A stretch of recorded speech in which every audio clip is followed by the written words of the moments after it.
Good afternoon, everyone, and thank you so much for joining our very first online Pride event, Free to Be Proud. My name is Trinity Ford, and I'm the president of People with Disability Australia, or PWDA for short. My pronouns are she, her, or maybe they if you know me in real life and can see my weird complex gender. As an image description, I am a fair-skinned woman with copper red hair. I'm wearing maroon polka dot reading glasses, our PWDA Free to Be Proud shirt, my little dainty gold fob necklace. If you come across me in public, I'm usually equipped with a color-coordinated walking stick or another mobility aid.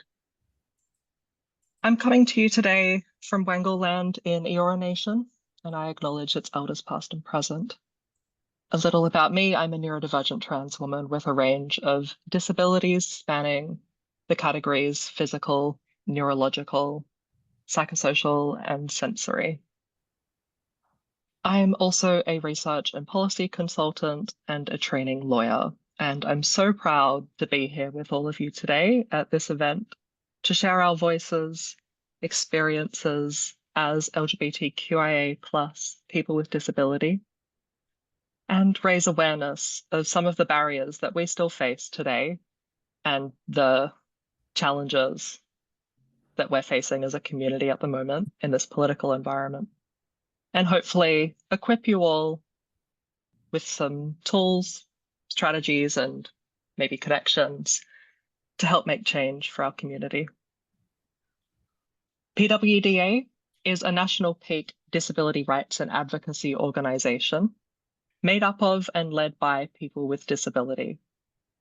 We have a cross-disability focus, which means that we represent the interests of people with all kinds of disabilities.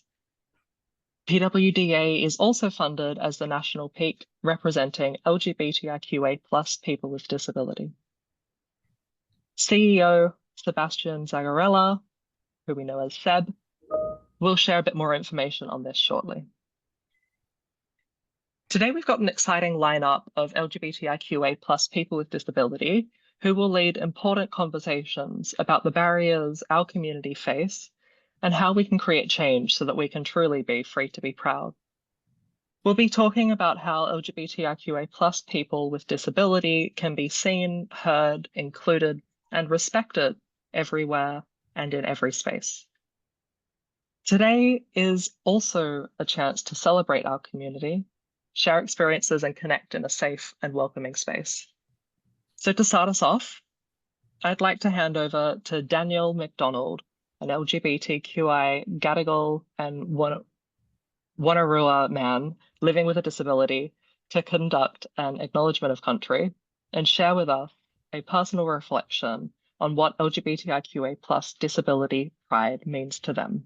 Following this, PWDA CEO Seb will take us through the agenda and accessibility. But over to you, Daniel.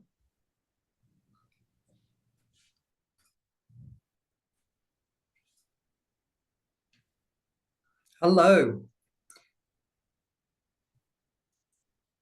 Thank you for inviting me here for this online forum. My name is Daniel McDonald. I am wearing a blue and green striped t-shirt, and I have aqua-coloured glasses. I have brown hair and darker skin. I'm a bit chubby and I'm tall. I'm a proud Aboriginal man. My mob comes from the Wonnarua country, and I'm also representing on Gadigal land here today. I'm an artist plus an advocate, and my business name is Deadly Hand Talk. I'm a member of the Disability Advisory Panel on the City of Sydney Council as well. And I'm here to do acknowledgement to Gadigal country. I would like to pay my respects to all Aboriginal elders, past and present. And I would also like to acknowledge any Aboriginal or Torres Strait Islander brothers and sisters here today. It doesn't matter which Aboriginal nation you come from. If you're Indigenous or non-Indigenous, we are all brothers and sisters. As we joyfully gather here today, it is only right that we pay our respects to the traditional custodians of these lands and waters. Today is the 19th of February, 2025, and we have this special event for people with a disability Australia. Feel to be free to be proud. Thank you for inviting me to this great online event. There are many different cultures here in Australia and a great amount of diversity around Australia of people. I'd like to tell you a story of one of my paintings. It's called Let Me Thrive. We cannot hear. We cannot see behind us. I feel a hand on my back that pushes us into a black hole. We cannot see. We cannot hear in the darkness. We need to figure it out. We feel for a chair. We sit down. There's no one to talk to us in the darkness. We stay there for many hours, days, and months. There's nowhere to go. Inside the black hole, it is dark, it is pitch black. And that's our life. What are we going to do?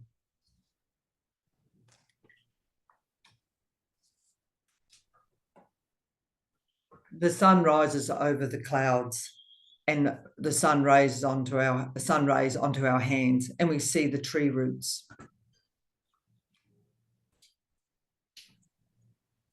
We see a caterpillar climbing onto those tree roots in the hole. And the caterpillar cocoons itself onto the wall, and it stays there for many weeks. The cocoon breaks and a beautiful butterfly appears. The caterpillar has transformed into a butterfly. We watch the butterfly leave the black hole.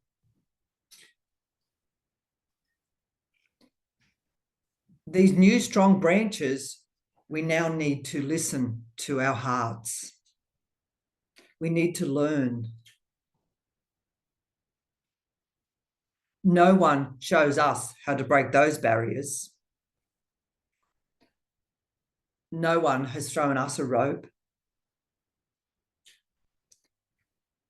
We start to climb. We start to breathe.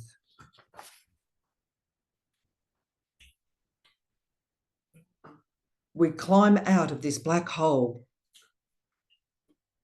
We can smell the green grass and the purple violet flowers. As the clouds separate, we see the sun, bright yellow rays. We can see over the rainbow now. As the butterfly leaves, we farewell the butterfly. I'm like a bird now. I know what I'm doing. I can fly. I know where I'm going to be. I am free. Let us thrive. Loud and proud. We need to thrive. On Gadigal land here today, it doesn't matter who you are. It doesn't matter where you are from. But you are here online. We need to remember the past, and in the present, we need to acknowledge, have inclusion, and have understanding. for each other. We need to remember and respect one another.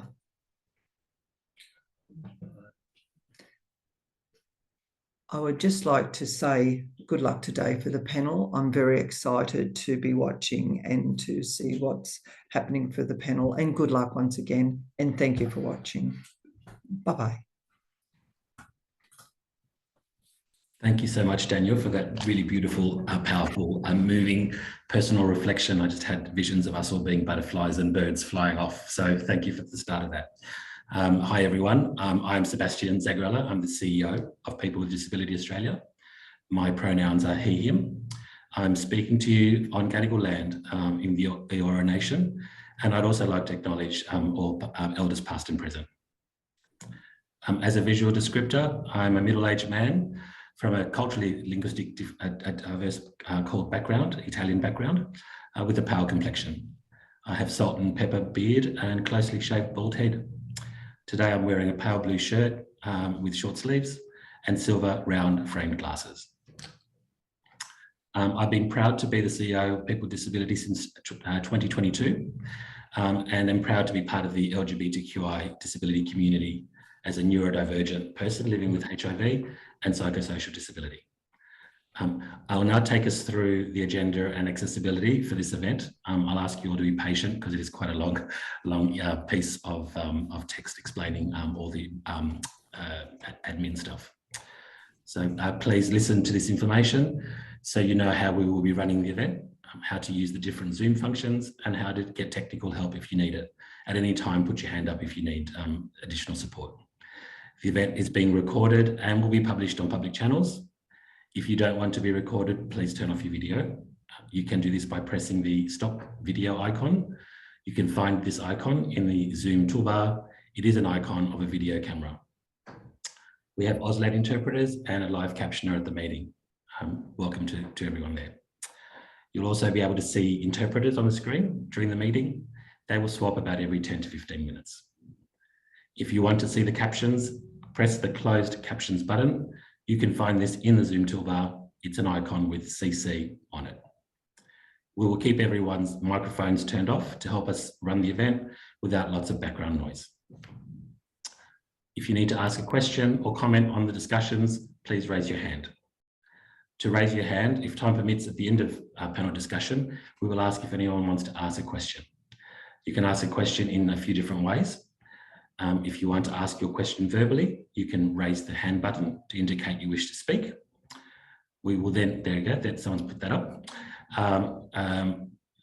We then say the name of each person who can speak. We'll ask you to turn your microphone on when it's your turn to speak, or we will unmute you if you're on a landline.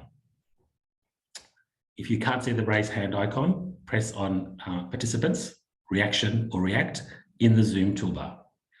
You should then see the raise hand button in the list of options that appears.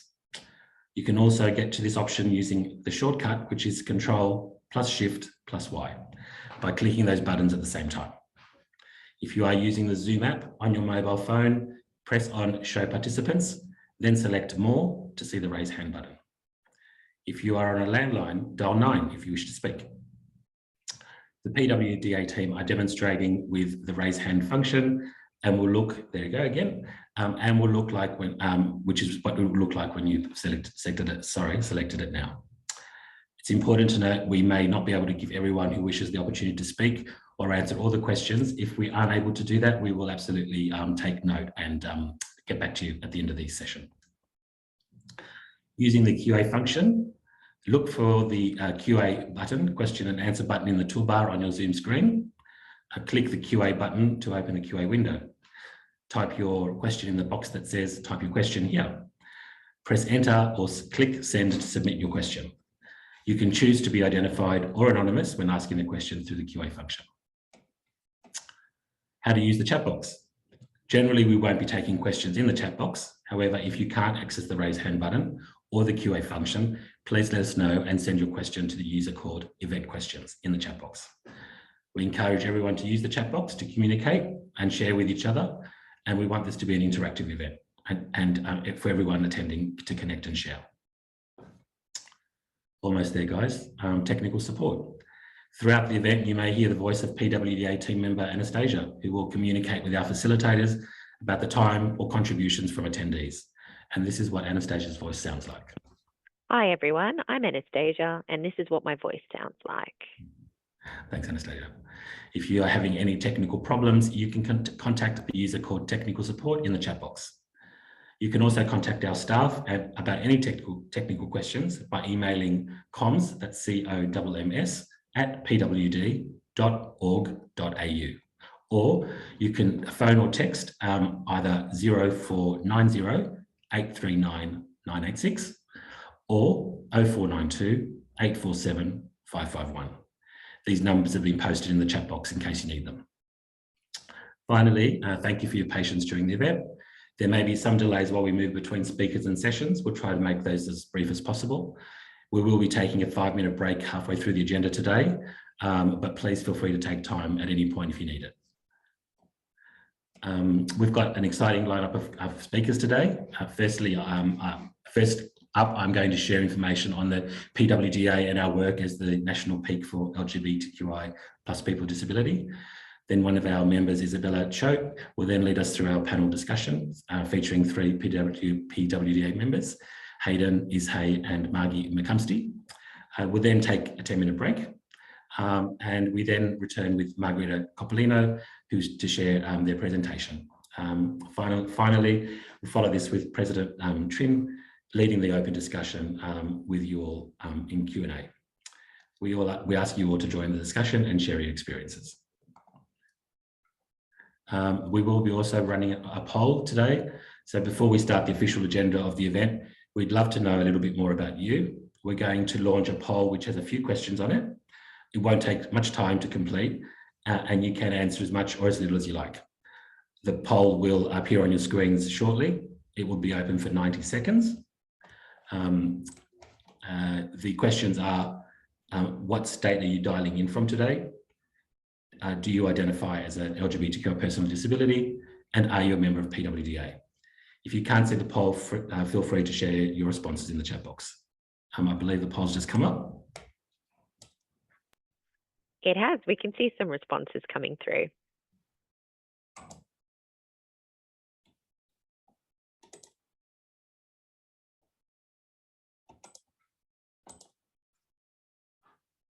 I've completed the poll myself.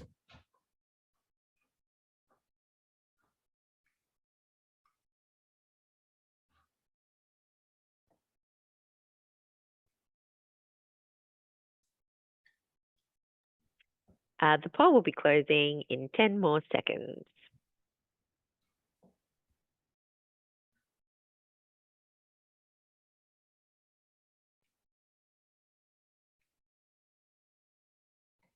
Here we go, the poll. We've got people from every state, WA, South Australia, Tassie, Queensland, ACT, 17% from Queensland. No one from South Australia, that's a shame.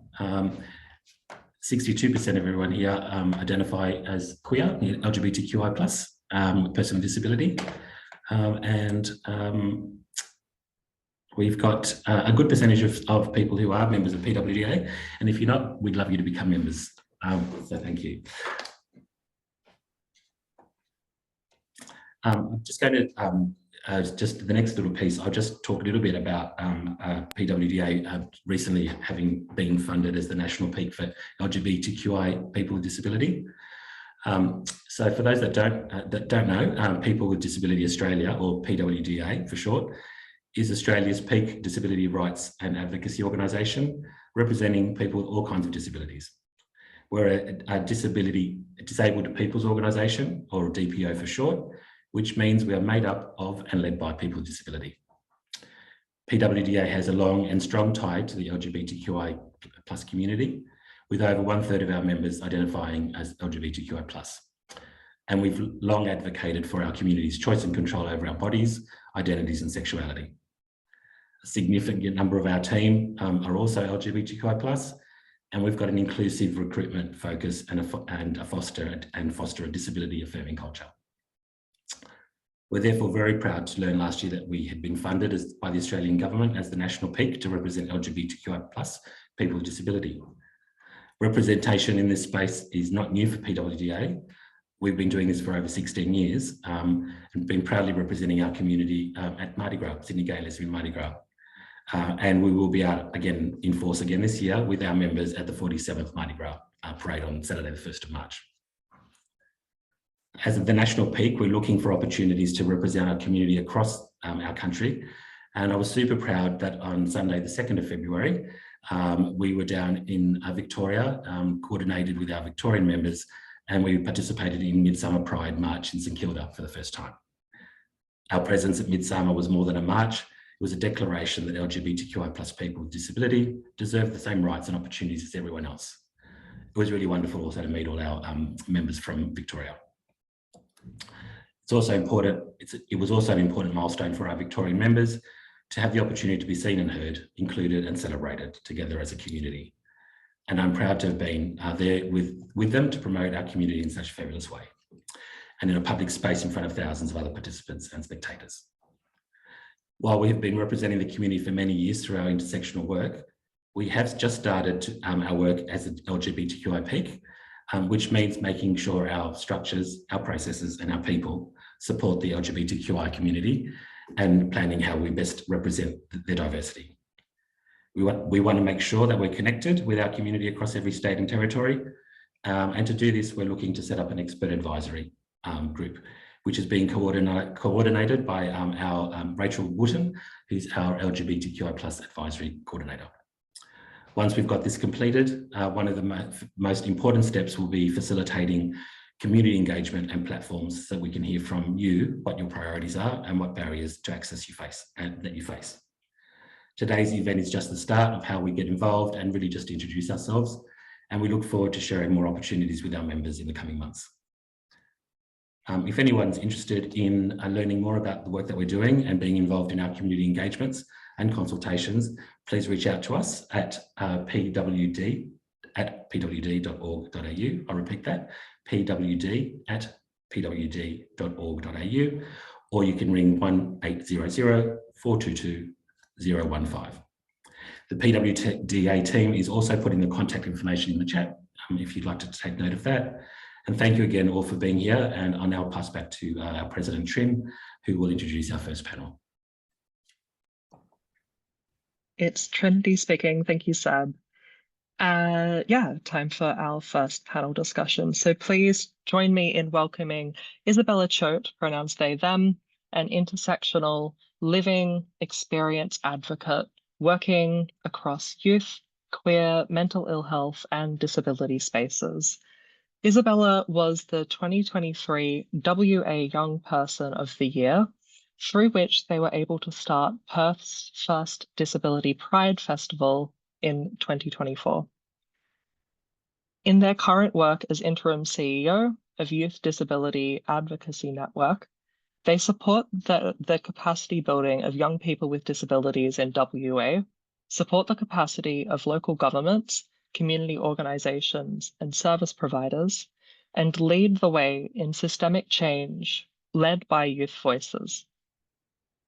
Isabella is a passionate community builder and shares their stories to spark grassroots change, creating spaces to platform other young advocates' voices.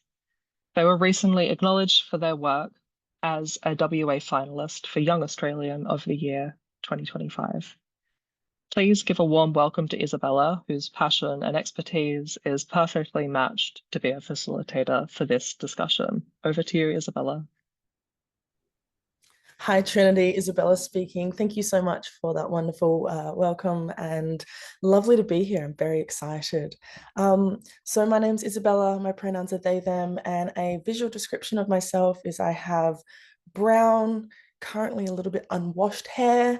I've got a pink floral Chinese vest on, and my background is blurred. And I want to acknowledge that I'm calling in from Wajak Noongar Budja. I'll also give a little bit of a, the words are going through my head. My aircon is making a bit of noise, so please bear with me if it starts grumbling. We'll see how we go. So before I introduce the wonderful panel, I just wanted to speak a little bit about what queer pride means to me as a disabled person. I wanted to acknowledge that sitting across these two intersections can be really challenging, and it can often feel like we're marginalized in both spaces.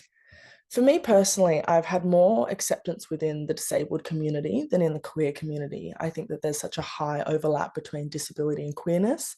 And I think, often it's because we are the most ostracized from all groups and communities. And therefore, when we come together as community, we are able to be more open about being authentically ourselves. I think in queer spaces, community spaces are often, inaccessible physically, culturally, for young people and more broadly, everyone. A lot of queer spaces can be based around nightlife, which comes with its own host of issues. So sort of to bring it back to what does queer pride mean to me as a disabled person? It means showing up proudly as queer and disabled. It means taking up space and reminding community that we're here and we're not going anywhere. In WA, we celebrate Pride in November. And for the last 2 years, we have been marching as a disability pride group. And often we get comments from people in watching the parade that, it was so magical to see openly disabled people within the parade and represented in our own community and our own group. So I think that, ultimately I dream of pride parades and Mardi Gras where we are at the front, we're led by disabled people. We're showcasing that we leave no one behind and the whole parade needs to move as fast as we move. So that's sort of my big dream. But I'm very excited to be joined today by Hay, who uses he, they pronouns, Hayden Moon, who also uses he, they pronouns, and Margie McCumstie, who uses she, her pronouns. Now I'm going to give a little bit of an introduction and then we'll jump into the questions.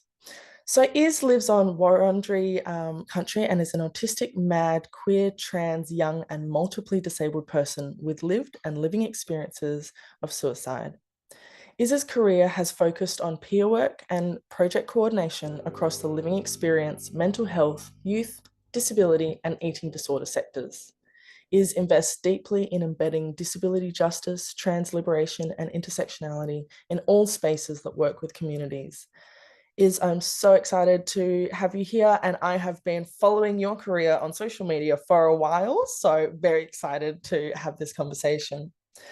Hayden, same goes for you. Hayden Moon, he, they, is a PhD candidate at the University of Sydney in the Theatre and Performance Studies Department. He's also an award-winning dancer, a writer, a performer, and an advocate for LGBTQIA+, disabled and First Nations community. His work has been published widely, including a chapter in Nothing to Hide, Voices of Trans and Gender Diverse Australia. He loves the stage and being with his communities. Thank you so much for being here, Hayden. And last, but absolutely not least, we have Margie McCumstie, who is the Training and Communications Coordinator for Interaction for Health and Human Rights, which was formerly known as Intersex Human Rights Australia. Margie has lived experience of being a woman with innate variation of sex characteristics and embraces her unique perspective as an individual with both autism and ADHD.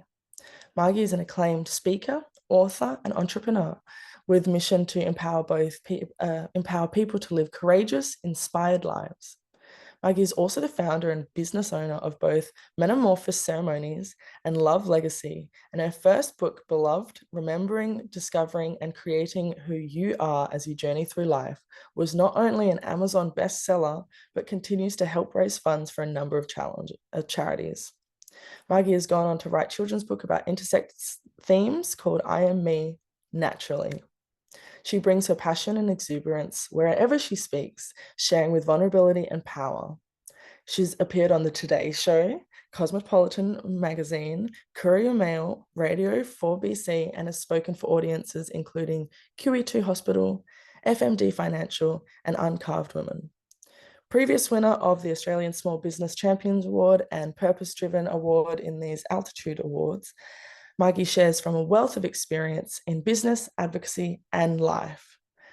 Wow, we have such phenomenal speakers today, and I'm so excited. I see a chat popping up to get the names of the books, so I'll post them in after I finish doing the talking bit, unless someone from PWDA would like to post them in there. So as you can see, we are going to jump into some really, really great questions from some really experienced people across a wide range of intersections. So when I ask these questions, I'll ask the question and then I'll direct to one panelist at a time. And if you need me to repeat the question in between, let me know, because I need to repeat it all the time. I'm lucky I have it printed out in front of me. So our first question is, can you tell us a little bit about what queer pride as a disabled person means to you? So I'll pass to you first, Is. Yeah, thanks, Isabella. I've definitely, I'm fanboying meeting you. I've been like following you for ages. This is one of my favorite things about getting to do these sorts of things. A visual description of myself: I'm a white person with orangey red fringe, brown glasses, facial piercings, black headphones, and a colorful keffiyeh. And yeah, my name's Is, and I use he and they pronouns. I think for me, I can't really separate disability pride and queer pride, because, I mean, obviously I'm both, so like they can't be separated from me, but my identity has been shaped by both queerness and my disabled, I guess. And I also think that my disabilities are inherently queer and trans, and my queerness and transness is inherently disabled. And so I think that, yeah, pride is, I guess, linked so deeply that I can't even separate it as queer pride or disability pride. And I think my answer to what it means to me or what it looks like would have been very different a couple of years ago. But now my answer is that, like, embracing like mediocrity is what queer disabled pride is to me.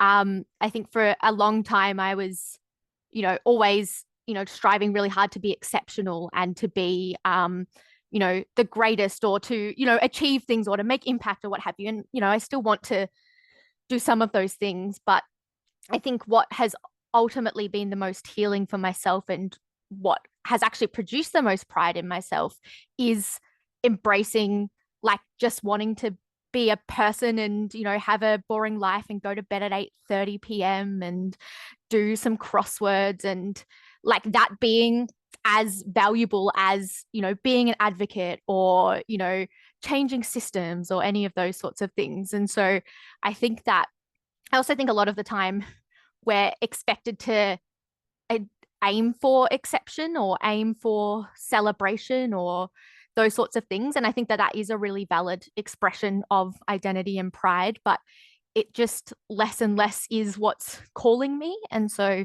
it's been really important for me to honor that a way to embrace my queer disabled identities is to not need to be, the most of anything at any given time. But I also think that for me, it's also been a journey of being able to express and be perceived as a trans, queer, disabled person. And part of that journey has been, getting a wheelchair. And now I guess whenever I leave the house, I am perceived as a disabled person, which was not something that I had before. And that's been really liberating. But in part of that journey, I've also realized that I actually don't need to be perceived as anything in particular to validate who I actually am. And that's, I think, where that true sense of inner pride has come from. It's less about needing people to recognize me as a disabled person or a trans person or a queer person, and knowing that I am those things, and that those things make me, who I am and are inherently valuable, without needing kind of external validation for that. I mean, I still can't leave the house without my wheelchair. So I'm not ever not going to be perceived as disabled, but I think it's, been really cool to reframe my own internal relationship with pride, not necessarily actually being about anybody except myself, when in the past, I think it was more about being seen, whereas now I see myself, so I don't need others to play that role for me. And then I think, lastly, when I think about queer disabled pride, I think about kind of radical, revolutionary change making. And yes, that is in matters, directly related to disability and queerness. But it's also, I found the most sense of disabled queer community in spaces that are advocating for change that's even greater than just our identities. So the Palestine movement has been a really great expression of queer disabled pride for me, and recognizing things like Palestine as being a disability justice issue, recognizing the pinkwashing of states such as Israel, and understanding that all of these liberations are tied up together, and that for me, queer disabled pride is not about earning acceptance or tolerance from, the society in charge of us, but is instead about forging the world and the liberation and the justice that we actually need and deserve. And that, yeah, I have many more words, but I'm very excited to hear Margie and Hayden's words. So yeah, disability queer pride is about many things, including being boring, but also a free Palestine and everything in between. That was a wonderful response. Thank you so much. And you drew on so many different topics. I was wildly writing down my notes. But one of the things that really spoke to me was about this embracing mediocrity and this idea that we don't have to be perceived to know who we are. I think that so many of us, when we're exploring our identities, both as disabled people and queer disabled people, sometimes we don't feel sure of ourselves in these spaces yet. We might be new to the spaces, we might not know what that means for us or how we present. And there can feel like this pressure to be visibly disabled and visibly queer. And there is absolutely nothing wrong with that. But I love to hear about sort of the transition from emerging in this space and then going, actually, you know what? I'm confident and comfortable in who I am now. I can authentically be me, regardless of if other people perceive me to be belonging to these communities. So thank you for sharing that. Hayden, I'm going to pass to you, and I'll repeat the question, which was, can you tell us a little bit about what queer pride as a disabled person means to you? Thank you for repeating the question. Yeah, I mean, firstly, I want to acknowledge that I'm on the land of the Gadigal people and pay my respects to elders past and present. I recognise that sovereignty was never ceded, and this always was and always will be Aboriginal land. And I also want to thank my Wiradjuri elders who have guided me and supported me to become the person that I am today. Visual description, I have, I guess, like light/tanned skin. I've got a kind of patchy beard and moustache that I wish wasn't so patchy, but we're getting there. I've got waist length, arguable colored hair. Some people call it blonde, some people call it brown. So blondie brown hair, and dark blue, very thick glasses, and a black shirt. And I have a very busy background. Hayden, can I just pause you for one moment? Sorry, we've just got some chats coming through saying, could you be a bit louder, please? I can try. Yes. That sounds sorry, good to I me. did get that feedback before. If it's not working, I can grab headphones and see if that makes it better. Is this better so far? Isabella speaking. It is for me. Okay. And we have no one coming through on the chat saying make it louder again. Margie. Okay. All right. All right. I'll speak very loud and I'll get very close and hope that that works. Yeah. So what does disability and LGBTI plus pride mean to me? Firstly, like that's such a difficult answer to to give, but also like coming off the back of ears, like your answer was incredible. I'm just like, I have like, you know, 8 left no crumbs. I have no notes. How do I follow that? So yeah, everything that is said, especially like, thank you for bringing up Palestine. I was like, fuck yeah, like staunch. I mean, I probably shouldn't swear. I mean, hell yeah. I don't know. Like that was, yeah. And it's true. You know, Palestine is a disability justice issue, and there are queer and trans people there as well. And pink washing is such a problem. So yeah, thank you for bringing that up. I think for me, LGBTQIA plus and disability pride, I feel the same as well. Like I can't separate them. I can't separate my disability pride from my queer pride, from my trans pride. Um, yeah, it's they're all kind of entangled. I think that I wouldn't be who I am today if it wasn't for my disabilities, and I wouldn't be who I am without my trans identity, my queer identity. You know, my autism allows me to move through the world and to see the world and perceive the world in a particular way, which allows me to explore my gender and my queerness in a particular way. And you know, we do know that there is, you know, if, as my friend says, you know, if you look at a Venn diagram of autism and trans people, it's basically a circle. You know, there's like a high rate of autistic people in the trans community, and you'll have TERFs who will say, you know, I don't know, I'm not a TERF. I don't know how they think, but I have heard some of them say things like, you know, autistic people are, you know, vulnerable, and so they get, you know, targeted by the gender ideologists or whatever. And you know, obviously that's so incorrect in so many ways, because, you know, the reason why there's more autistic trans people is because autistic people, we don't understand social norms. We don't care about social norms. We don't care about, you know, social expectations. And so that makes it easier for us to transgress those norms and expectations. You know, it makes it easier for us to be like, who am I? You know, how do I feel, and explore ourselves in a way that we don't feel like we have to fit a certain mold, because that's just not how our brains work. And that's a really beautiful thing about being autistic. And there are trans people, obviously, who aren't autistic.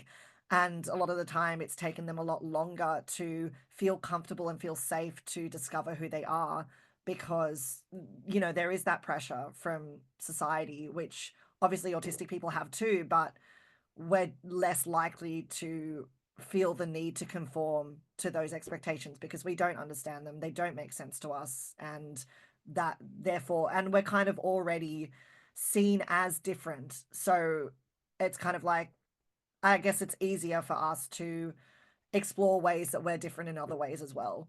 So yeah, I feel like my trans identity is so connected and enmeshed with my autistic identity. You know, there's autigender as well, which, you know, probably explains my gender better than how I describe my gender, which is transmasculine and a brother boy. But, you know, I haven't really looked that much into it. But, you know, a friend of mine said the way that you describe your gender actually really fits with autigender. Maybe I should look more into that. But, you know, there's just so much of that intersection, which is so beautiful. And yeah, I feel like I can't tease those two things out. And with my blindness as well, like I've had low vision my whole life. I was born with low vision. It has gotten worse in my life, but I've always had low vision, so I don't know how to navigate the world with normal vision. I don't know what sighted people see, and I get a lot of comments from people in my life who are like, I never would have known you were blind, you know, as blind as you are without you telling me, because you navigate so well. And I'm like, well, if this is all you've ever known, then you learn how to navigate the world with low vision. You learn tricks and ways to navigate stairs and to, you know, recognize people, like the way they walk, the length of their hair, the color of their hair, their fashion sense, you know, without having to rely on what sighted people often rely on. So, you know, I often laugh at my sighted friends when they look in their bag for their keys. I'm like, you don't need to do that. Like, you can just feel around, you know? So, yeah, I don't know. It's a long answer, and it's hard to give a short answer, but I just feel like yeah, my pride of who I am is just so connected to my disabilities and my queerness and my transness that I can't separate them. And that for me is something that I'm really proud of and that I think is really beautiful. So I hope that answers that question.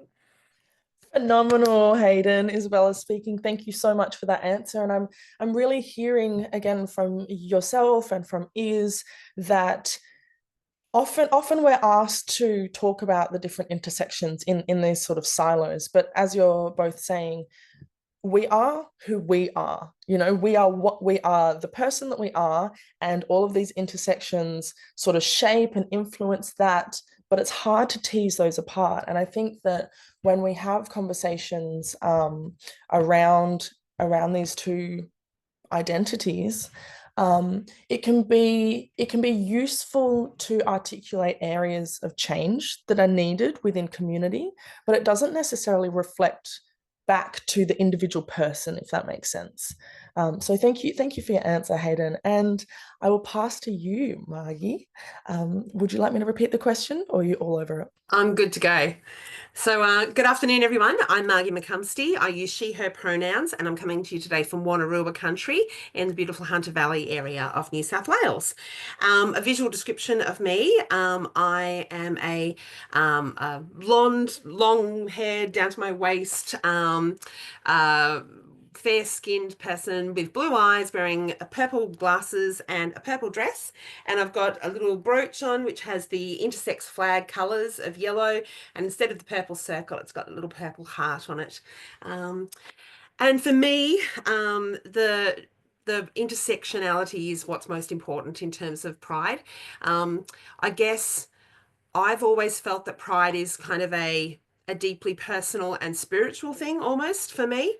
And I've always kind of felt like I'm on the fringes. So I've known that I'm pansexual, so I'm a queer woman, and I've known that for, I don't know, over a decade now. And but I've also, I'm in a committed relationship with a male. So from the outside, the world sees a straight woman. And, but my heart, my mind, my soul is anything but, because I'm not with him because he's male. I'm not with him because of his genitals. I'm with him because of who he is as a person. And we connect on that level. And that's what's important to me. 3 years ago, I found out that doctors had lied to me when they operated without my informed consent when I had just turned 18, and I discovered that I'm intersex. And that's quite shocking when you find that out, and everything you thought was real and true is actually not. And my variation, which is complete androgen insensitivity syndrome, means that my chromosomes are XY, which is typically considered male. And I was assigned female at birth. I've been female all my life. So I'm fiercely she, her in terms of my pronouns. And when I first found out, I wore dresses and skirts exclusively for about a month, just in case anyone was confused about my gender. The thing is with the intersex community in the broader rainbow community, is that in many ways we don't fit, because the rainbow community is all about identity and gender, and we are about having innate variations of sex characteristics. What we are similar in, though, is that we've been discriminated against. Our needs have been misunderstood, mischaracterized. Many people still conflate transgender with intersex, and the needs are vastly different. So often we feel, even in the LGBTQIA plus community, we feel like we're on the fringes because our needs aren't being met. And if you look at the census and everything that was happening around that just last year, everything's got through except for the questions about innate variations of sex characteristics. So we don't count. Obviously we should count, but we don't. So the statistics are you know, the guesstimates around 1.7% of the population are intersex, and unfortunately, many of the studies and research that's done doesn't include the I, because there's not enough of a sample size to be able to get reliable research. And then last year, I discovered that, and it put everything into like making sense for me, that I have, I'm ADHD and autistic. So I'm ADHD. And so my worldview that I thought was, you know, well, it was normal to me, is kind of unique and different. And it explains so many things in my life. So when I think about pride, it's really an opportunity for me to reflect on the challenges in my life, the resilience I've displayed, the opportunities that have come my way, and the deep conviction and desire I have to make a difference.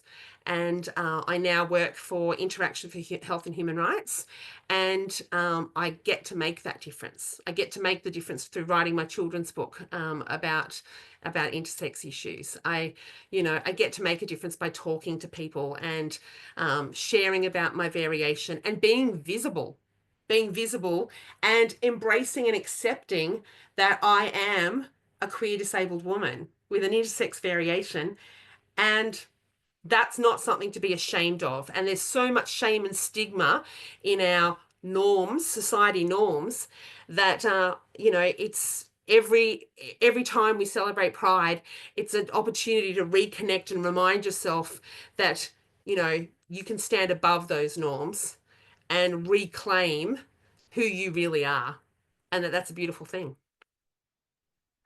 Isabella speaking. How beautiful. Thank you so much for sharing your living experience and the implications of that and what it meant to you in terms of, I especially liked when you were saying that your first reaction to being told you're intersex is to be visible and visibly sort of attached to your pronouns and your identity. And I think that it really speaks to the fact that all of our relationships with being queer and disabled are different, and yet there are these similarities. Like, all of us have felt that we are on the fringes. A lot of us have grappled with the idea of perception and how we are to be perceived. Do we need to be visibly disabled and queer for ourselves or for other people? But throughout all of this, I sort of come back to the idea that we are all one movement. As Iz was saying, the Palestinian movement, disability justice movement, the queer movement, all of us really have the same goals in mind, which is that we can be authentically ourselves, we can show up in society, and our needs are not only met, but we are valued members of society. So I think that that sort of leads nicely into our next question, which is, what needs to happen for the rights and voices of LGBTQIA plus people with disability to be promoted and celebrated across all communities? As I was saying that felt quite long. So hopefully someone can check that in the chat. But I guess to shorten it, what needs to happen for our rights and voices to be promoted and celebrated across all communities? I'll chuck to you first. Yeah, thank you. I have lots of, I guess, thoughts about this. The first that came to mind is that trans people especially, but queer, trans, disabled people separately, but those of us who are all of the above, which is quite a few, are this very convenient scapegoat for politicians and billionaires to appeal to the masses that are threatened by our authentic ways of living that challenge the norms and the structures that have been perpetuated. I see this as a real these politicians, billionaires, etc., they're threatened by us, which I think is simultaneously hilarious and also really sad, because they have all of the power and are, I guess, trying to undermine the power that they have, or undermine the perception of power that they have, so that more people will give them more power. And the way that they're finding is quite effective at the moment, especially, is to claim that the people that are taking away the normality that everyone should want are trans people, and, particularly trans women of color, but it is applying to all trans people. I mean, we saw recently that the Queensland government is taking away access to healthcare for trans young people, and that is, like, I guess, just the first of many things that I foresee as being, an opportunity for governments to try to claim, try and claim the norm and the masses to be back on their side by using us as an enemy. And so I think the first thing is we need to stop being a scapegoat, which I'm sure that these politicians and billionaires aren't in this Zoom, so I'm not speaking to them because they're not going to be compelled by me anyway. But I think that as a society, we need to undermine and challenge those efforts to paint trans people as an enemy, a force that's taking away other people's rights. I'm sure everyone who's here knows this, but I think our obligation, and I think particularly like cis-abled white people's obligation, is to have those really hard conversations with your family members, with the people you go to work with, etc., about this, and for you to do the labor that so many of us have to do just by walking out of our houses and being seen as, disabled, queer, trans people. I also think, like, the next thing that came to my mind was just like, it needs to be like okay and easy to live. There needs to be like guaranteed welfare payments for people. There shouldn't be mutual obligations on welfare payments, because like there is a statistically much higher proportion of people needing welfare in this country that are trans or disabled. And there are also incredibly high rates of suicide for welfare recipients. I think it's something like 30% of suicides a couple of years ago came from welfare recipients. And I say this not to demonize or kind of pity that experience, but to say that there's a very clear co-occurrence between not having our basic needs met and us not having the capacity to want to continue living. And so I think that, clear, governmental approaches that provide us with what we need to survive and live. And then I think it is about community, ultimately.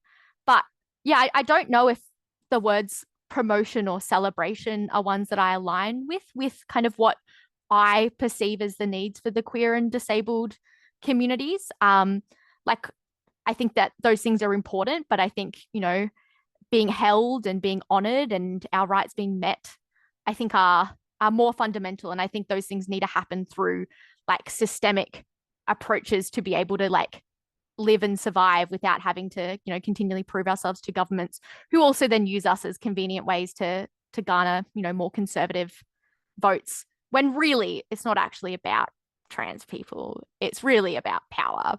And even if it was really about us, it would still be absurd and ridiculous.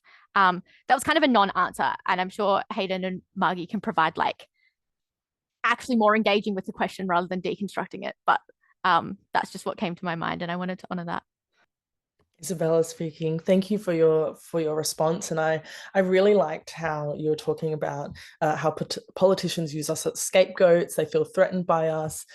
Something that was really interesting to me and quite disheartening last year around the NDIS amendment bill was how much money Bill Shorten spent on the messaging around the bill. I think it was close to $1 million was spent on working with consultation firms to say, okay, avoid using words like harm and lack of choice and control, and use words like focusing the narrative on the one or two people who are, rorting the system. And I think that Senator Jordan Steele John often makes this remark to me about how disabled people are the largest group in Australia, second only to men.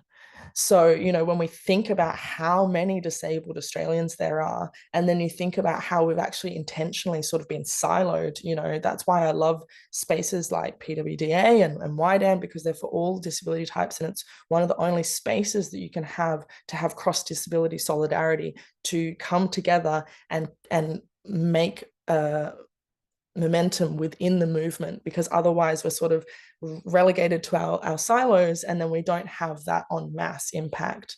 So thank you for that response. I'm going to pass to Hayden, and the question is around what needs to happen for rights and voices to be promoted and celebrated across all communities. Thank you. I firstly want to acknowledge that that was absolutely not a non-answer.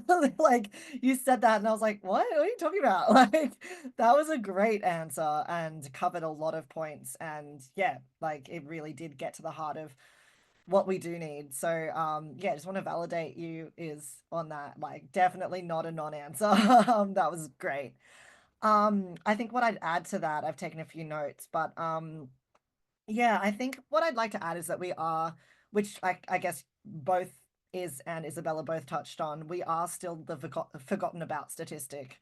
And as you said, Isabella, as well, like, I didn't even know that statistic, that disabled people are, you know, the second biggest group, second to men. Like, I didn't know that. It makes sense, but I had no idea. And yeah, I didn't mention this in my bio, which I probably should have, but anyway, ADHD. But I was one of the ambassadors for International Day of People with Disability last year, and I was doing an interview with Peter Hook, who is a woman with cerebral palsy who has a podcast. And she asked me, like, you know, is there anything that you want me to plug in the week leading up to International Day of People with Disability? Like, are you doing anything that I can promote and stuff? And it was a week out that we recorded this interview. And I said, look, at this stage, I haven't heard anything. So I was like, look, I bet you what's going to happen is that the day before International Day of People with Disability and on the day, I'm going to get flooded with emails from, you know, media and yeah, like, well, basically just media, of all kinds of media, just being like, oh no, it's tomorrow. Oh no, it's today. We forgot. And that's exactly what happened, is that, like, the day before, I got, you know, requests from some magazines and some radio companies and you know, online media, like Instagram accounts and stuff. And then on the day I got more, and you know, the latest one was at 4:30 p.m, so like half an hour before close of business on the day of International Day of People with Disability, a media company that I won't name, just being like, hey, can we promote you on our you know, on our Instagram and then on our website, blah blah blah, can you send us a few quotes? And I was like, you're lucky that I'm on my phone right now. And that was quite disappointing. You know, again, kind of the disappointed but not surprised, because as I said to Peter the week before, I was like, you know, this is what's going to happen. Hayden, could we get you to just move a little bit closer to Sorry. Thank you. Yes. No, I saw you unmute and I was like, oh. Yeah, and so yeah, disappointing but not surprised. It was what I was expecting to happen, that, you know, the day before or the day of, people would panic and realize that they'd completely forgotten about us, just like they always do. So yeah, I think, you know, step number one is to stop forgetting about us as a group of people that is such a high represented group. And also, I think Jordan Stilljohn mentions this as well. I can't remember who originally made this statement, but you know, the disabled community is the one community which everybody could become a member of. So, you know, it's so baffling that we're so forgotten about and so pushed to the side and ignored and swept under the rug, when anyone could become disabled at any point for any reason. So I think, yeah, visibility is, you know, like, I know we all harp on about visibility, but it is so important. That's step one, because if we're not out there, if we're not being given platforms, then people don't know what we need, and they don't know what we need to be pushing for. They don't know what rights we're still fighting for. I have a lot of abled friends who are shocked that we still don't have marriage equality for disabled people. You know, they have no idea that that's the case, and that is the case. And as Iz was mentioning about welfare as well, you know, there are so many rights that we still don't have as a community that people don't even know that we're still fighting for, because we're not given those platforms to be visible, to talk about what we need. You know, we have one person with a visible disability in Parliament. One. That's not good enough, you know? So I think that's step one. You know, we need to get, we don't need to get ourselves out there. We need companies like media, organizations, Parliament, you know, all of these big, powerful companies and people to be giving us the opportunities to get ourselves seen and visible, to be able to express what we need. I think we need to have more education out there so that it's not constantly put on us to educate people, which I think is touched on as well. It's exhausting having to constantly educate people. We need to have those resources out there in schools, in unis. The amount of my friends who are like, I didn't learn anything about disability in school. You know, that's not good enough. You know, how easy is it for schools to have, you know, a subject on different disabilities and accessibility, how you can make events more accessibility in the workplace? Like, you know, it could be one course over a term, you know, it should be more than that, but you know, that's a start. You know, we educate people in schools, and then that leads to educating us as we move through as a society. So yeah, and then also just more accessibility. You know, like, this world is still incredibly inaccessible. Things are improving. I know that a lot of events that I attend are starting to have, when you buy your ticket, you know, do you have any accessibility needs? Which is great to see, but it is mostly in the queer community. Again, great to see, but I'd like to see it more mainstream. You know, it takes 10 seconds to ask someone, what are your access needs? And then to make sure that you're abiding by those. You know, have Auslan interpreters at your events, have, you know, quiet spaces, offer to hand out things like earplugs and fidget toys. Like, it's really not that hard. Give visual descriptions on stage, you know, like, there's so many easy accommodations that you can make before even knowing people's individual needs. And then if more come through, you can add those as well. So yeah, I think I've forgotten the question at this point, but yeah, I don't know. I hope that answers it. Isabella speaking, you know, absolutely, Hayden. And I think that, you know, you touched on so many different points. You know, we need better education starting younger. We need access to spaces. We need representation. You know, all of these things are how we're going to be, like Iz was saying, not just, it's not just about the promotion and celebration, but it's about being able to have our rights met so that we can equally access society. So I will now pass to you, Margie. I think you've got the question all locked in. Excellent. Yeah, I'm good. Okay, so obviously I think a good panel happens when people disagree. So I'm going to disagree with you. I think that promotion and celebration is absolutely vital, because I think we need to, and I'm sure you think that too, but but I think we need to celebrate within ourselves and acknowledge, you know, who we are and what we bring to the table, and then we need to bring that to the table. And so, Hayden, I'm going to disagree with you when you said that it's not up to us, because obviously I do want all those external things to happen, legislation, accessibility changes, everything. I want all that to happen. But I do think that we have to lead the way often. And so there are currently 108 people watching this, and there'll be, you know, many more that will watch the recording.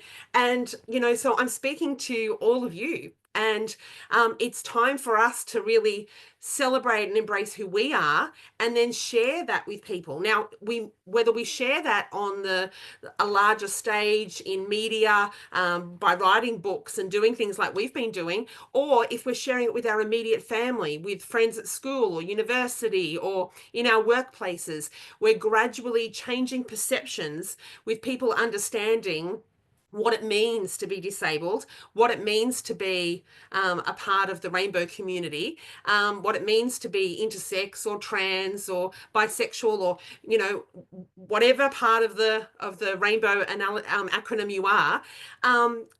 It's every time somebody comes into contact with somebody and gets to know who that person is and sees that they're not that different from them, it's just all different flavors, then we can build peace on earth. We can have kindness and love rule the world. And I really do believe that, I think it's important that we do that.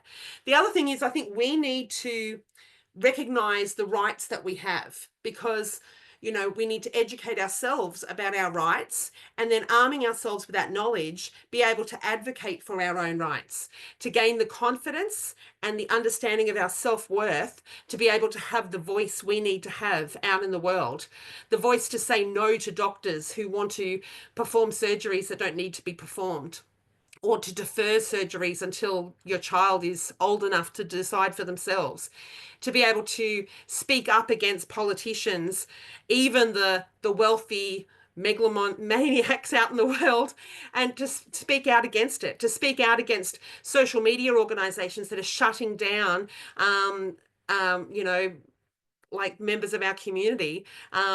Just this week, we had a key intersex activist and advocate over in America who has lost both her book Facebook profile and her personal Facebook profile. Both have been completely knocked off. And she worked with the previous Biden administration, helping them with their LGBTQIA plus issues, representing intersex. So, but she's somebody who stood up. She's someone who wrote a book, who stood up, who had her voice count, and it will still count. They will not win. She's moved to Blue Sky. She's on LinkedIn. She'll stay active. She'll keep talking. If MySpace makes a resurgence, she'll be on MySpace. Whatever we have to do, we will get out there and we will talk. That's why we're here on this webinar. It's why you've turned up to watch this webinar, because we matter, and we need to remember that we matter and ensure our voice does too. Powerful words from you, Margie. Thank you so much. And I really appreciated how, I think of celebrations as good check-in points for the movement. How far have we come? And let's come together as community to reignite that passion that sometimes feels, exhausting after all of the bad news and the negative things that are happening.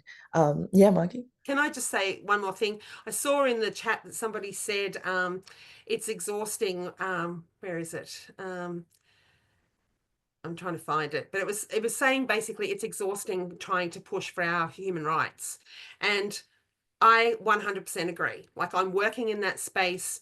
I'm advocating for human rights each and every day. And there are days where, it reduces me to tears. It is tiring, hard work. And yet it's because we can celebrate our achievements and how far we've come. It's because we can celebrate who we are that we brush ourselves off and we go again and we keep pushing. And that's what we'll do.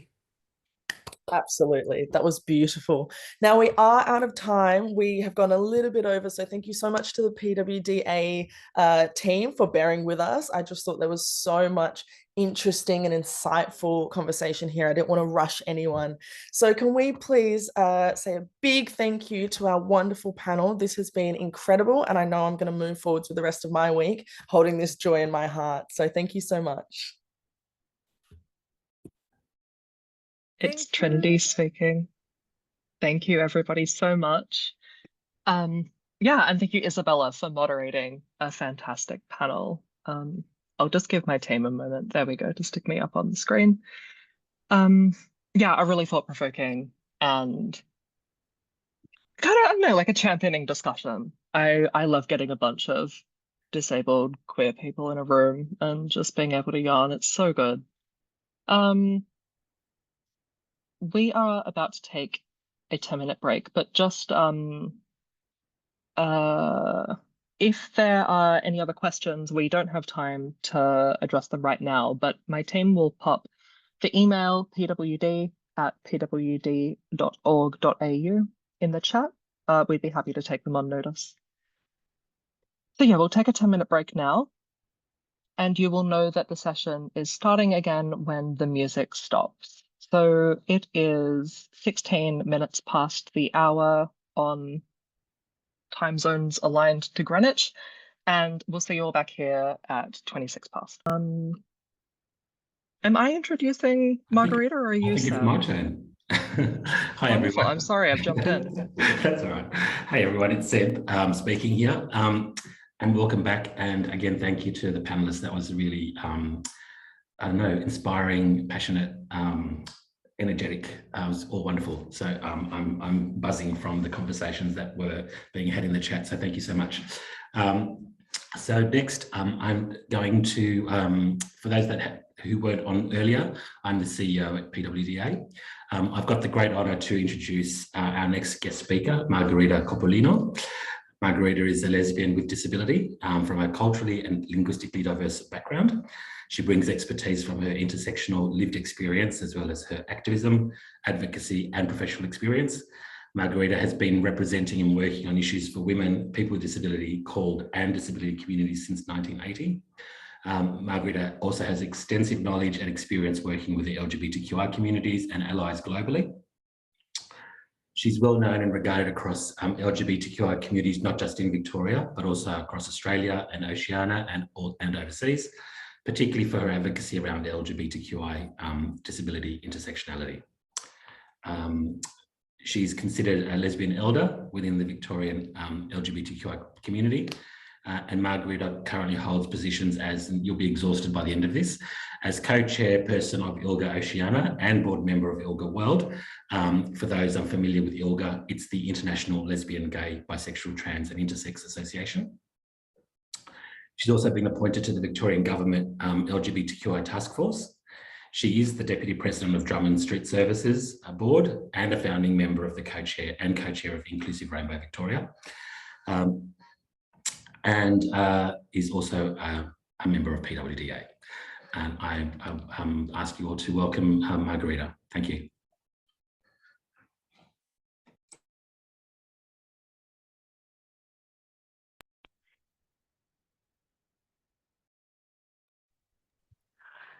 Thank you. I just wasn't coming up. So thank you very much for that very warm welcome.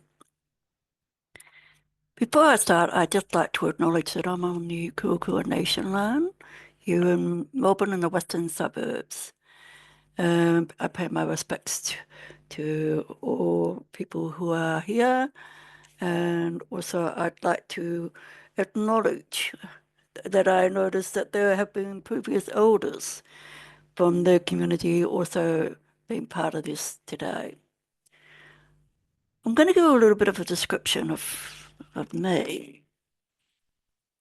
So you can only see me from here to my head, but I'm actually a person who was born with dwarfism. That's my physical disability. I also wear glasses because I'm short-sighted, and I'm also hard of hearing, so I wear hearing aids.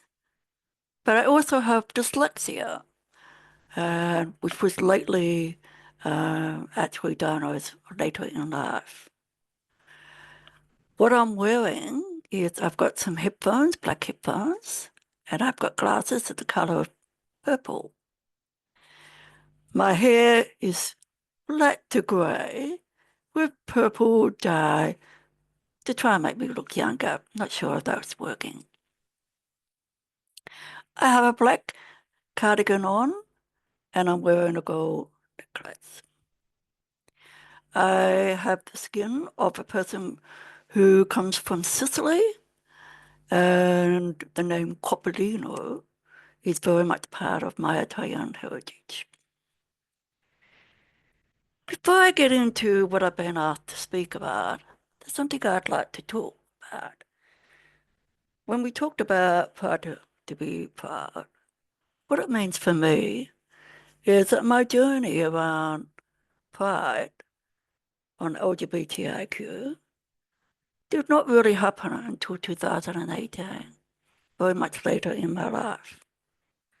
And the reason for that is that I spent a lot of my early life coming to terms with my ethnic background, my disability, my gender, before I even came to terms with my sexuality. And there was reasons for those. And the reasons were that my upbringing, one of my other intersectional things, is I'm a survivor. I am a forgotten Australian. So I was brought up in an orphanage for 18 years. The Victorian government were my legal guardians. When I visited my mother's village in Sicily, I then came to terms with my Italian background. But I was always worried that if I ever met my mother, the one thing that she would worry about was me being a lesbian. Nothing else. That was the only thing I was worried about.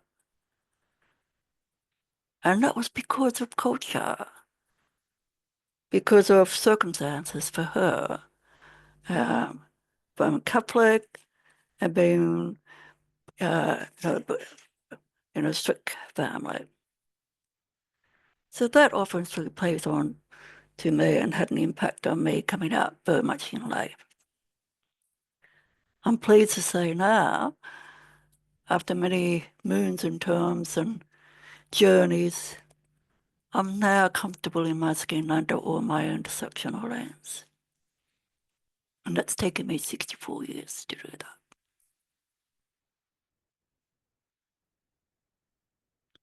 Anyway, I'll move on.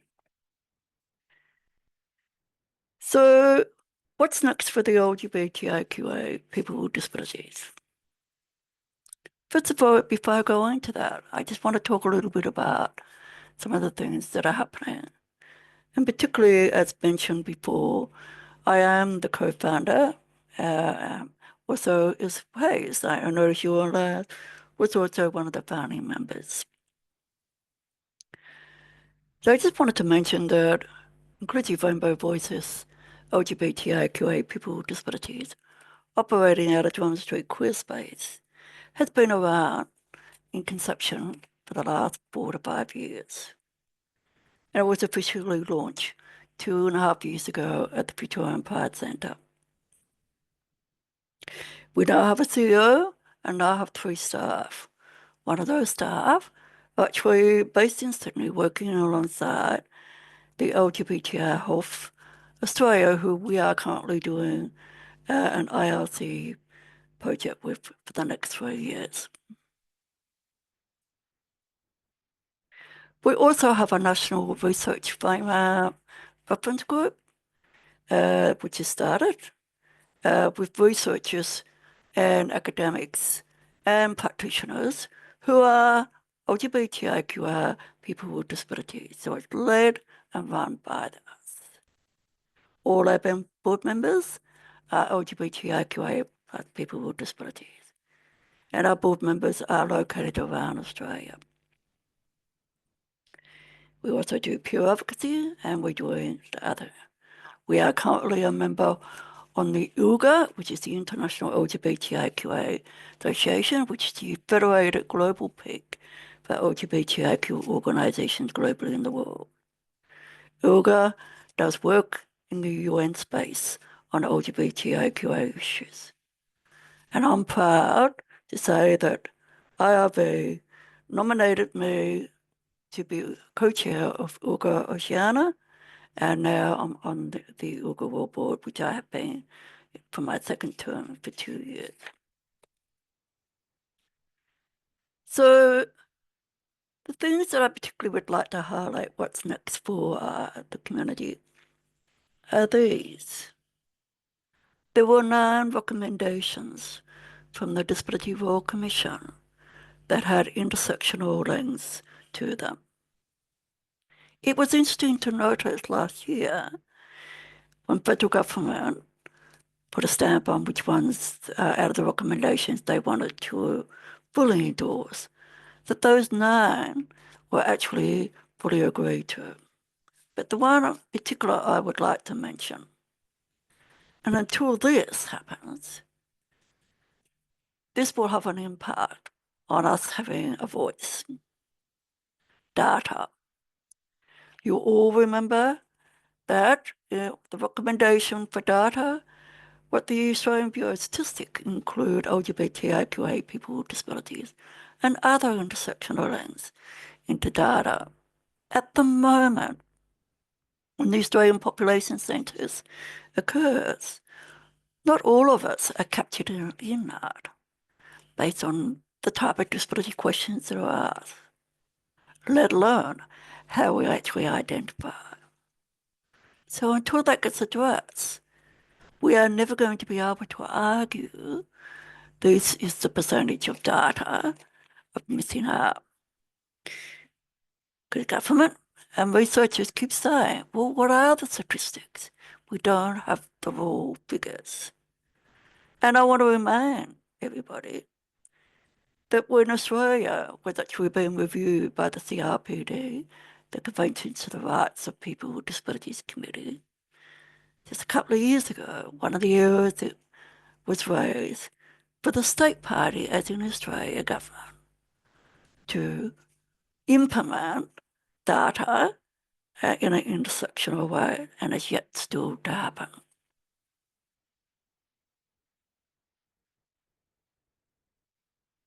As we've heard before me coming on, yes, we do need to be more visible, and yes, we do need to have a voice.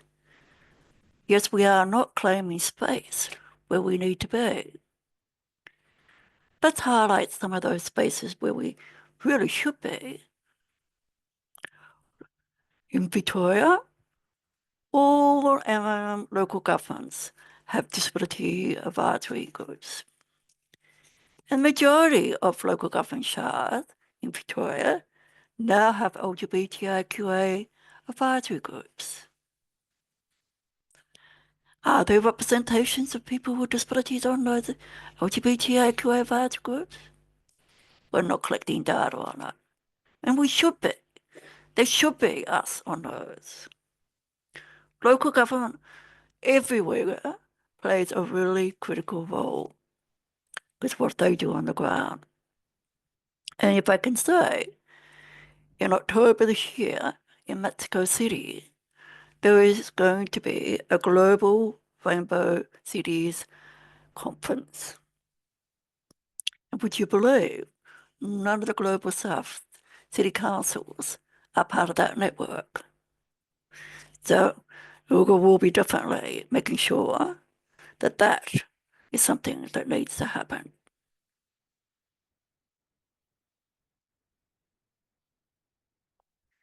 We talked a little bit before about NDIS and the NDIS review.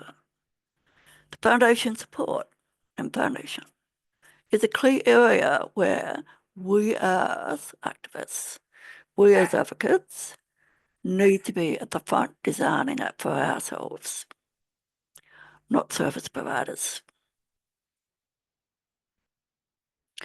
Also, I need to mention that some states and jurisdictions have what we call ministerial task force to advise the minister on the LGBTI health strategy, depending on what they call it. In Victoria, ours is the LGBTIQA strategy.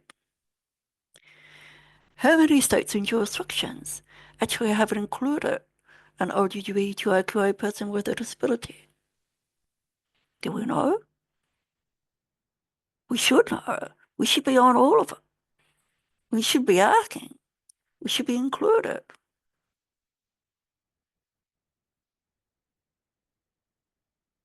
But that's not only LGBTIQA plus. Let me give you an example of something else. In Victoria here, we have a ministerial group for horticulture, seniors, youth, women's. All those different intersectional lanes must include people with disabilities / other intersectional links. Because at the moment, that doesn't occur. And why is that important? Because too much silo is happening under those streams.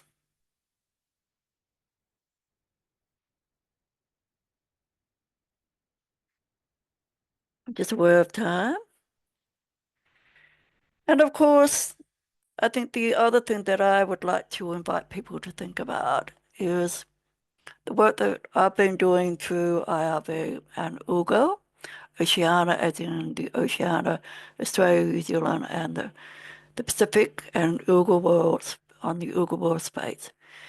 We're in the process of finalising a development of a global LGBTQIA people with disabilities network. Myself and Claire, some of you may remember, was a previous PWDA board member, who is my co-CEO, co-chair of IRB, putting a paper at the Global Disability Summit, and it has been accepted. And that will be on LGBTQIA issues in April this year in Berlin.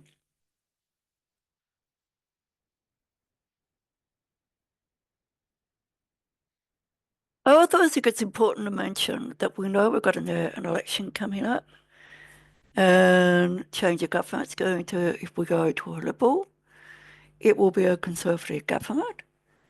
But let that not stop us continuing to work in the way that we have, but more so in a much more collaboratively way. I also need to say that the LGBTQIA health strategy that was launched by the Health Minister virtually, IRV CEO actually was on the working group for the development of that, and will be also for the implementation. I want to go back to what I said about working collaborative. It's Trinity speaking. I'm just mindful of time and that we've got questions from the audience to move on to. Did you want to wrap up with some final thoughts? Yep, sure. So what I was about to say is that there's a saying, the bigger the choir, the louder the voice. So let's work together. Absolutely. Thanks, Margherita. I really appreciate your words and so eager for us all to work together across this community. For those of you who might just be joining us, I'm Trinity Ford, and I'm the president of People with Disability Australia, and I'm a proud trans disabled lesbian. If you would like to contribute to our Q&A time that we're now moving on to for audience engagement, we would really love to hear from you and hear you share your expertise and experiences and thoughts. So if you'd like to contribute, you can use the raise hand button to indicate that you wish to speak. We'll then say the name of each person who can speak in turn and ask you to turn on your microphone when it is time for you to speak, or we will unmute you if you are on a landline. You can also use the Q&A function. Look for the Q&A button in the toolbar on your Zoom window. The Q&A button, you can click it to open up the window. Type your question into the box that says type your question here. Click enter or the send button to submit your question. You can choose to be identified or anonymous when sending a question through the Q&A function. We generally won't be taking questions through the chat box, just so you know, but I'm so happy to have seen so much engagement happening there as well. But if you can't use the raise hand function or the Q&A button, then please go ahead and type in the chat and let us know, or message the user PWDA event questions. We will also just now be launching a poll with questions in it, and it will remain open for the duration for those of you who would like to submit their comments and answer there. So there it is. So the questions I'll just read out loud. Number 1, as an LGBTQIA+ person with disability, have you experienced barriers to your participation in the community, and how have you overcome these? Question 2 is what needs to change so that we have a fully safe, inclusive, and accessible society for LGBTQIA+ people with disability?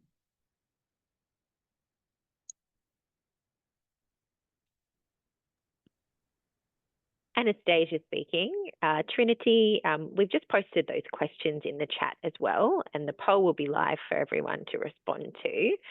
I also wanted to acknowledge that we'd received some questions through the Q&A function. One of them has been kindly answered by Margie, both in the chat, and we've also responded to the anonymous participant in the Q&A function as well. And that was around when addressing someone who is queer and also intersex, what sort of person-centered language should someone use? And Margie's kindly given some guidance in there, reminding us that the intersex community is as broad as the general population, and many people are heterosexual, some are cis, and some are trans. If someone is intersex, do not refer to them as queer. Intersex people may or may not identify as queer. Also, intersex individuals are babies and children as well, and do not yet have a sexual orientation or alternative identity. And it is inappropriate to assume all people who are part of the rainbow community are queer, because that erases many in our intersex community. However, the question is about a friend who is both intersex and queer, and the best way to know how to address them in a person-centered way, and there is no one way, the best choice is to ask them.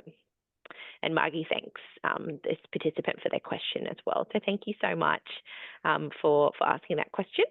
I did also just want to acknowledge that Daniel McDonald has their hand raised as well to ask a question as well. Yes, that's right. I've seen lots of great points, and in summary, I'd like to talk to what Margherita said and Hayden and the others and what they said. And I'm thinking of back in history, BC, where queer, trans people were not seen. But then in newer times, AD, we have seen people come out in these different ways.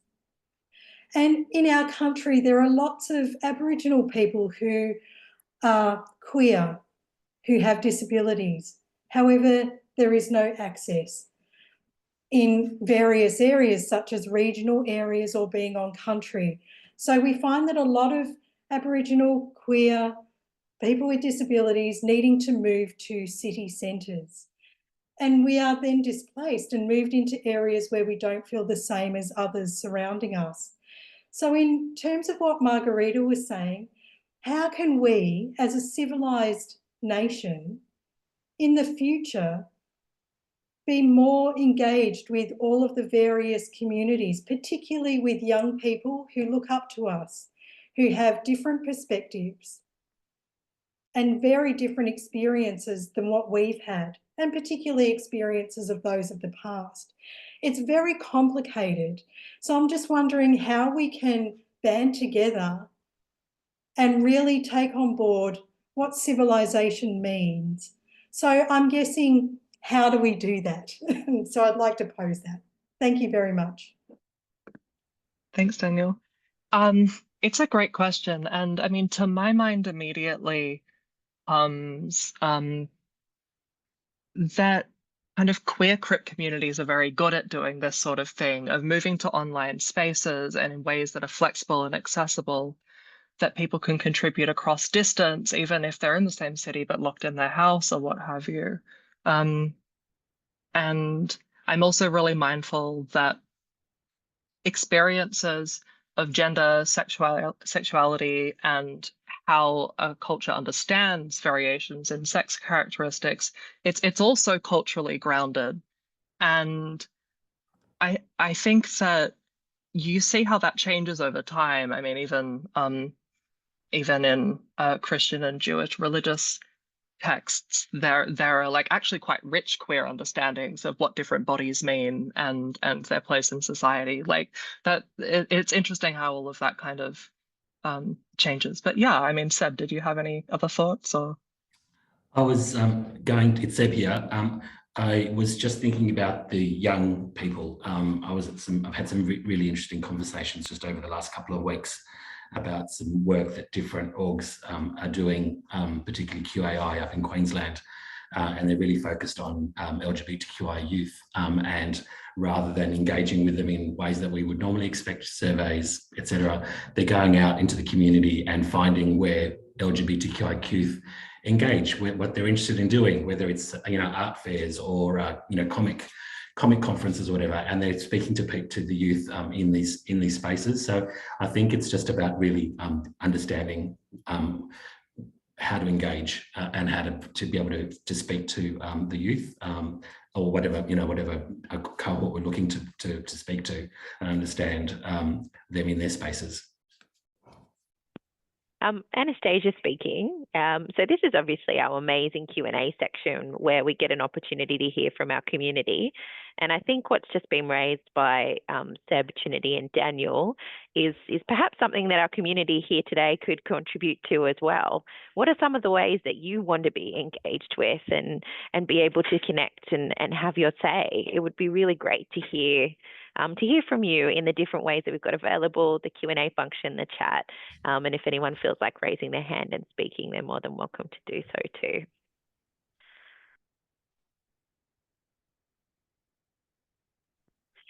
So we do have a hand raised. Daniel speaking. Thank you so much for answering that and for your advice. I really appreciate it.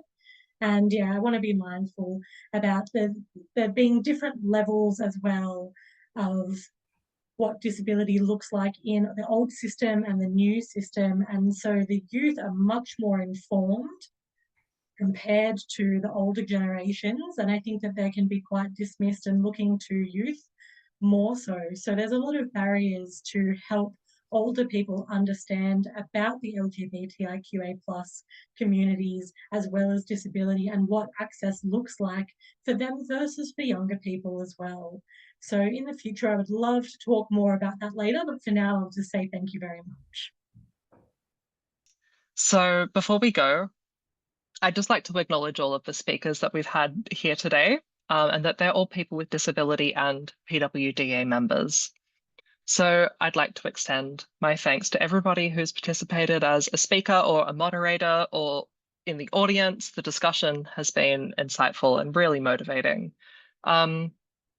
It's now up to us to continue to work together, advocating for and leading the way in creating an inclusive society and one that we deserve, where LGBTIQA+ people with disabilities rights are upheld and where we're recognized, respected, and celebrated with pride. We're under attack at the moment. We need to all stick together. A reminder that PWDA is led by and for our members. And as the president, I am especially proud to have seen our community come out in force today, being the voice of our community and a voice of our own. If you're a person with disability, including, as I always say, neurodivergent, hidden disabilities and things like this, please become a member of PWDA. It's free, and help us with our work on promoting human rights, equality, and dignity of everybody with a disability. As I said, membership is free. It gets you access to all of our events, and the team are just about to post a link in the chat. There it is to join. So thank you once again, everybody. A recording of this event will be sent out to everybody who registered, and it will be published on the PWDA website and on social media. So thank you all so much, and I'm looking forward to seeing you again soon. Bye.